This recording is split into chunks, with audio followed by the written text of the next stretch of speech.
Forum Purnawirawan Prajurit Tentara Nasional Indonesia, TNI, mengirimkan surat resmi ke Majelis Permusyawaratan Rakyat, MPR, dan Dewan Perwakilan Rakyat, DPR, pada 2 Juni 2025, menuntut pemakzulan Wakil Presiden Gibran Rakabuming Raka.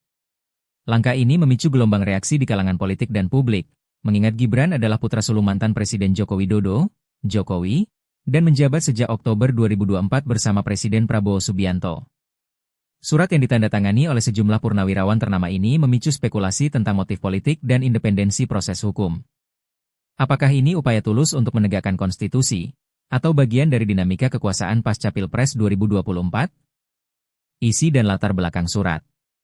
Surat bernomor 003 Febni V 2025, ditandatangani oleh 4 purnawirawan senior, Jenderal TNI, Purnawirawan, Fachrul Razi, Marsekal TNI, Purnawirawan, Hanafi Asnan, Jenderal TNI, Purnawirawan, Tiasno Soedarto, dan Laksamana TNI, Purnawirawan, Slamet Soebijanto, meminta MPR dan DPR segera memproses pemakzulan Gibran berdasarkan dugaan pelanggaran hukum dan etika. Dokumen ini merupakan lanjutan dari deklarasi 8 poin yang dikeluarkan Forum Purnawirawan TNI pada April 2025, yang awalnya diajukan kepada Presiden Prabowo. Salah satu poin utama menyoroti putusan Mahkamah Konstitusi, MK, nomor 90 PU 21 2023, yang menurunkan batas usia calon wakil presiden dari 40 menjadi lebih rendah dengan syarat pengalaman sebagai pejabat terpilih, memungkinkan Gibran, usia 36 tahun saat itu, bercalon. Forum Purnawirawan TNI berargumen bahwa putusan tersebut cacat hukum karena Ketua MK saat itu, Anwar Usman, adalah paman Gibran, menimbulkan konflik kepentingan dan melanggar kode etik hakim serta UU Kekuasaan Kehakiman. Mereka juga menyebutkan dugaan korupsi, kolusi, dan nepotisme dalam keluarga Jokowi, termasuk keterkaitan Gibran dengan akun media sosial kontroversial, Fufufafa, dan laporan dugaan penyertaan modal Ventura ke perusahaan milik keluarganya. Sekretaris Forum, Bimo Satrio, mengkonfirmasi bahwa surat telah diterima oleh Sekretariat DPR, MPR, dan DPD, dengan Forum siap menghadiri rapat dengar pendapat untuk memperjelas tuntutan. Reaksi resmi dan publik. Respons pemerintah bercampur aduk. Ketua MPR Ahmad Muzani dari Partai Gerindra pada April 2025 menegaskan bahwa Prabowo dan Gibran adalah pemimpin konstitusional yang sah terpilih melalui pemilu 2024 dan diresmikan oleh MPR.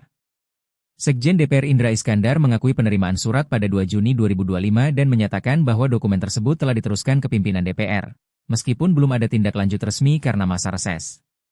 Jokowi, dalam pernyataan pada 5 Mei 2025, menyebut usulan ini sebagai aspirasi yang sah dalam demokrasi, namun menekankan bahwa Prabowo Gibran telah mendapat mandat rakyat. Publik menunjukkan polarisasi. Di X, tagar pemakzulan Gibran mencuat dengan ribuan postingan, mencerminkan dukungan dan penolakan.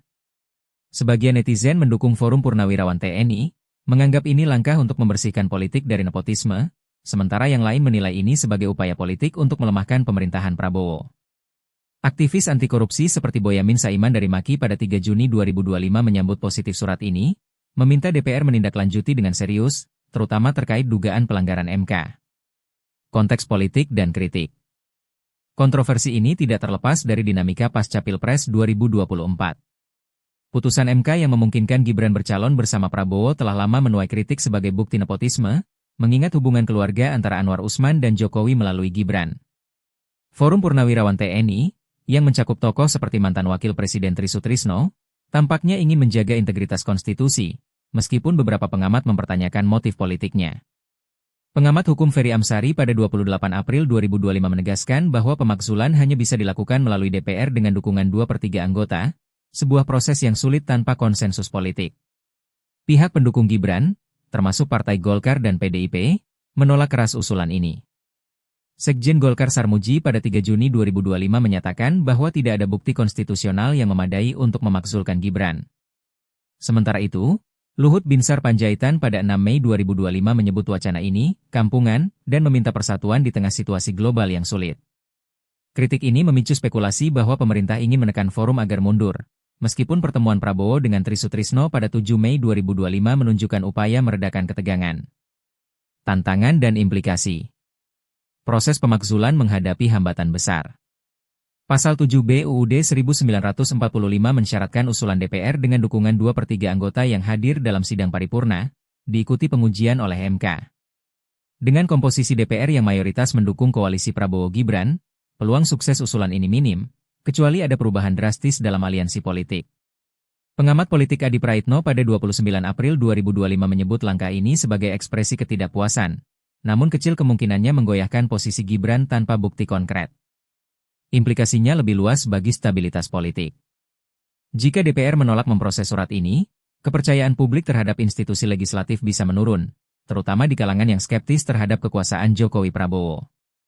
Sebaliknya, jika ada dorongan kuat, ini bisa memicu konflik antar lembaga atau bahkan membuka pintu bagi revisi aturan pemilu di masa depan. Pertemuan Gibran dengan Tri Sutrisno pada peringatan Hari Lahir Pancasila juga dianggap sebagai upaya simbolis untuk meredakan isu, meskipun efektivitasnya masih dipertanyakan. Pengiriman surat oleh Forum Purnawirawan TNI ke MPR dan DPR menandai ujian serius bagi demokrasi Indonesia pasca 2024. Dengan alasan hukum dan etika yang diajukan, langkah ini mencerminkan ketidakpuasan terhadap proses pemilihan Gibran dan pengaruh dinasti politik. Namun, tanpa dukungan politik yang kuat di DPR dan bukti yang tak terbantahkan, pemakzulan tampak sulit terwujud. Publik ini menantikan apakah lembaga negara akan menjawab tuntutan ini dengan transparansi atau sekadar mengabaikannya demi stabilitas kekuasaan. Jawabannya akan menentukan apakah suara rakyat, termasuk dari para purnawirawan, benar-benar didengar, atau hanya menjadi bagian dari drama politik yang berkepanjangan.